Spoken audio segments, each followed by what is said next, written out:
नमस्कार दोस्तों, स्वागत है आप सभी का आज की हमारी इस कक्षा में। जैसा कि आप सबको विदित है कि हम पढ़ रहे हैं पद परिचय। पिछली वीडियो में हमने शुरू कर दिया था पद परिचय। इसके माध्यम से आपको बताया गया कि पद होता क्या है और किसी पद का परिचय देने के लिए हमें किन किन बातों का पता होना बहुत जरूरी है, अनिवार्य है।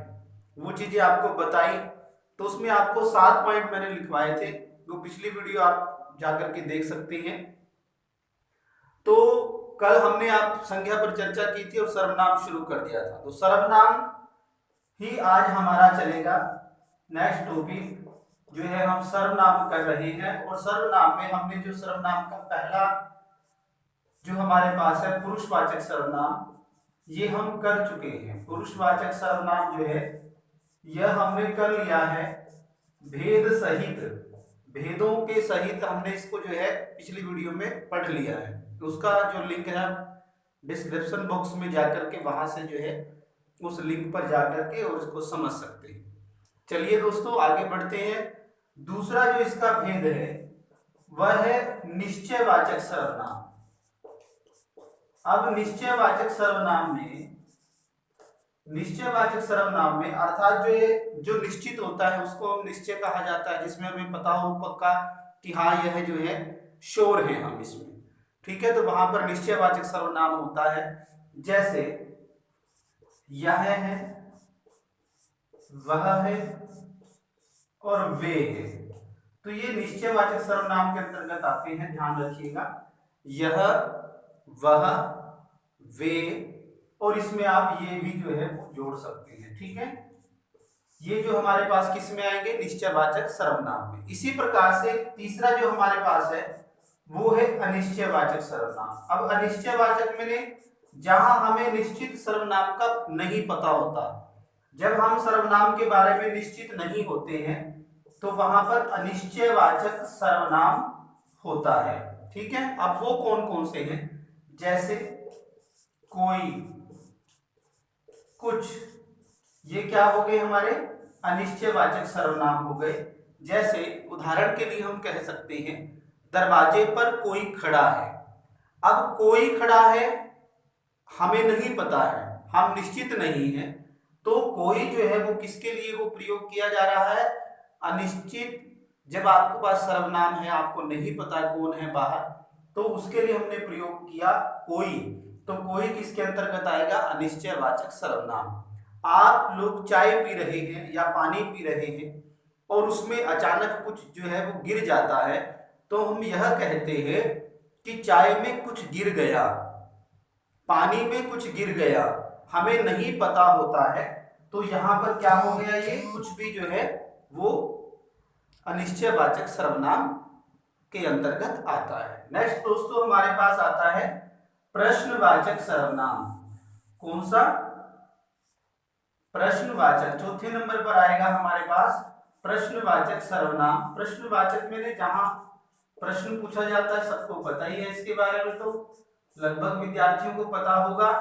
तो प्रश्नवाचक के अंतर्गत कौन कौन से आते हैं वो दीजिए, ध्यान दीजिएगा। प्रश्नवाचक में हमारे पास कौन, बाहर कौन है, कितने या किसने, क्या, किसने, क्या, तो ये किसके अंतर्गत आएंगे। इसी प्रकार से हमारे पास कहां भी आ जाएगा। तो ये जो होंगे ये किसके अंतर्गत आएंगे, प्रश्नवाचक सर्वनाम के अंतर्गत आएंगे। नेक्स्ट आता है हमारे पास संबंधवाचक सर्वनाम। 5वें नंबर पर हमारे पास आ जाएगा संबंधवाचक सर्वनाम। अब संबंधवाचक में कौन कौन से आते हैं वो ध्यान दीजिएगा।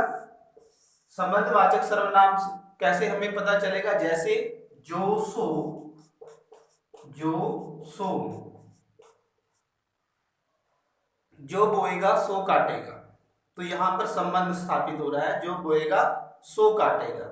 जिसकी उसकी, जिसकी उसकी, अर्थात जिसकी लाठी उसकी भैंस, जिसकी लाठी उसकी भैंस। तो इसमें जिसकी उसकी यह भी क्या हो गया है, संबंधवाचक सर्वनाम है। जैसे उतना, जितना, उतना, जितना,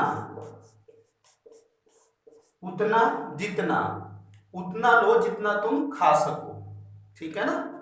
जैसा वैसा, जैसा वैसा, जैसा करोगे वैसा भरोगे, जैसा करोगे वैसा भरोगे, तो ये किसके अंतर्गत आते हैं, संबंधवाचक सर्वनाम के। नेक्स्ट हमारे पास छठा जो आता है वो है निजवाचक सर्वनाम, निजवाचक सर्वनाम, ठीक है दोस्तों, निजवाचक सर्वनाम। अब इसमें कौन कौन से आएंगे, निजवाचक सर्वनाम में हमारे पास होगा जैसे आप, अपने, आप, अपने,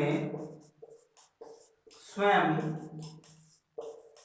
ठीक है ना, आप, अपने, स्वयं, खुद, खुद भी हम इसका प्रयोग करते हैं, खुद कि मैं अपना काम खुद कर लूंगा, मैं अपना काम अपने आप कर लूंगा, मैं स्वयं, मैं यह कार्य स्वयं से कर लूंगा।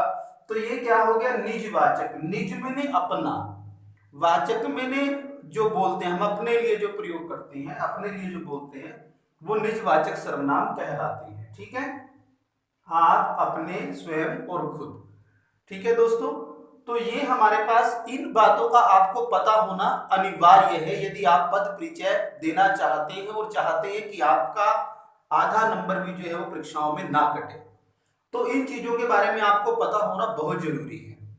पद परिचय आपने बहुत सी वीडियो देखी है, पद परिचय डायरेक्ट आपको बता देंगे, एग्जाम्पल दे दिया जाएगा, आपको वो करके दिखा रहे हैं। लेकिन बेसिक जो चीज है, जो बेसिक, ये बेसिक है, यदि आपको बेसिक पता होगा, फिर एग्जाम्पल कहीं से भी आ जाए, कोई भी कहीं से भी सेंटेंस आपके सामने आ जाए, फिर आप उसका आंसर देने में सक्षम हो सकते हैं, ठीक है। बशर्त यही है कि आप इसको जो है अच्छे से पढ़ें, बारीकी से पढ़ें और अभ्यास करें, ठीक है। तो फिर ये था हमारे पास सर्वनाम, इनके बारे में हमें पता होना चाहिए। अब यदि सर्वनाम आपके पास आ जाता है, मान लिया आपको परीक्षा में कोई सेंटेंस दिया और उसमें सर्वनाम को रेखांकित कर दिया गया है, सर्वनाम को रेखांकित करने पर आप सर्वनाम का पद परिचय कैसे कैसे देंगे, पहला पॉइंट, दूसरा पॉइंट, तीसरा पॉइंट और चौथा पॉइंट, ठीक है। कितने पॉइंट्स में आप इसका जो है पद परिचय देंगे। सबसे पहले तो आपके पास सर्वनाम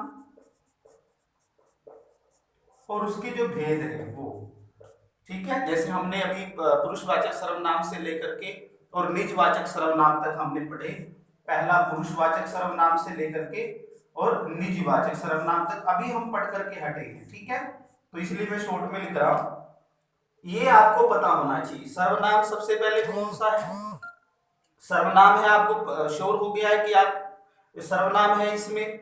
फिर आप देखेंगे कि उसमें से सर्वनाम का कौन सा भेद है, पुरुषवाचक है, प्रश्नवाचक है, संबंधवाचक है या निजवाचक है, निश्चयवाचक है या अनिश्चयवाचक है। इस प्रकार से आप उसका जो है पद परिचय देंगे।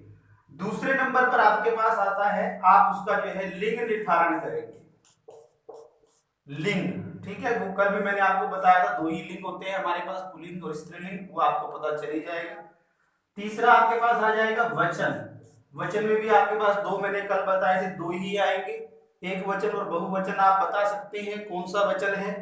तीसरे नंबर पर वही कारक आ जाएगा, कारक आप बताएंगे इसके अंदर। कारक में आप जो है कर्ता से लेकर के और संबोधन तक, ये 8 कारक आपको बताए गए थे। इस प्रकार से जो है आपको इसका पद परिचय देना होगा, ठीक है। अब जैसे मैं बात करता हूं, वह, उदाहरण दे रहे हैं हम, वह या दरवाजे पर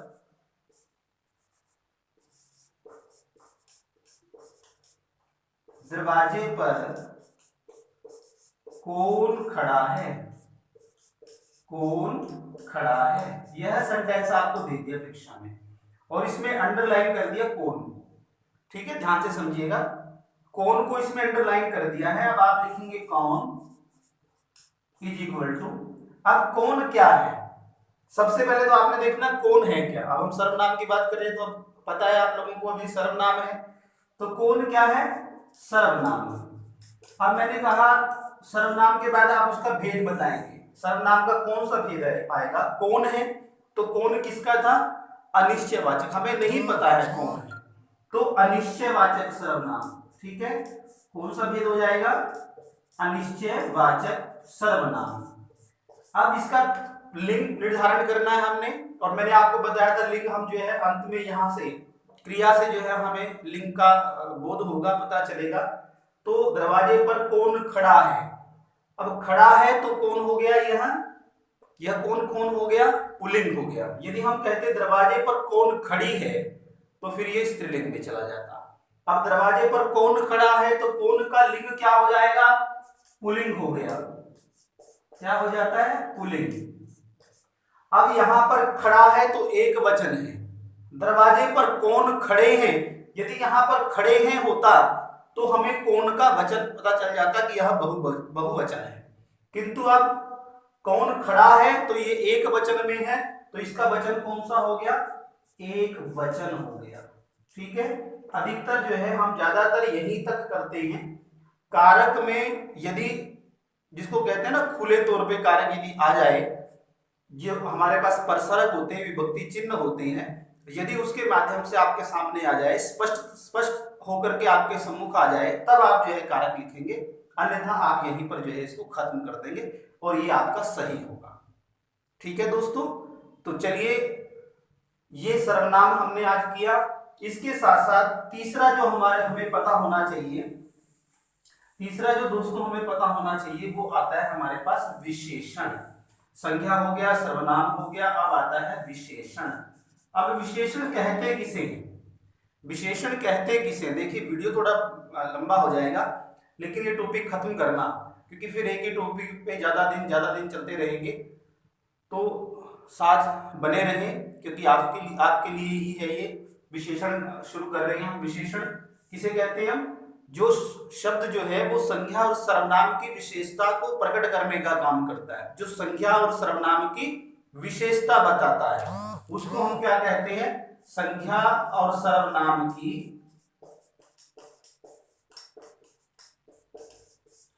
विशेषता बताता है। ठीक है, शॉर्ट में लिख रहा हूं, बिल्कुल विशेषता बताने का जो काम करता है उसको हम विशेषण कहते हैं। उसको क्या कहा जाता है? विशेषण कहा जाता है। अब विशेषण के प्रकार कितने हैं? विशेषण जो है, विशेषण के 4 प्रकार होते हैं हमारे पास। विशेषण के कितने प्रकार होते हैं? 4 प्रकार के विशेषण होते हैं हमारे पास। सबसे पहले आता है हमारे पास गुणवाचक। कौन सा आता है? गुणवाचक विशेषण। दूसरे नंबर पर हमारे पास आता है परिमाणवाचक विशेषण। ठीक है, तीसरे नंबर पर हमारे पास आता है संख्यावाचक विशेषण। ठीक है, संख्यावाचक। और चौथे नंबर पर जो आता है दोस्तों, उसको कहते हैं हम सार्वनामिक विशेषण। कौन सा होता है? सार्वनामिक विशेषण। तो इसका एक नाम और है, सार्वनामिक को हम संकेतवाचक विशेषण भी कहते हैं। कौन सा? संकेतवाचक विशेषण भी जो है इसको कहा जाता है। संकेतवाचक हो या सार्वनामिक विशेषण एक ही है। तो ये टॉपिक हमने शुरू कर दिया है, पूरा हम इसको नेक्स्ट वीडियो में करेंगे, वीडियो ज्यादा लंबी हो जाएगी। देखिए दोस्तों, ध्यान से और आराम से करिए, पॉइंटों को समझते हुए करिए, आपको लाभ मिलेगा।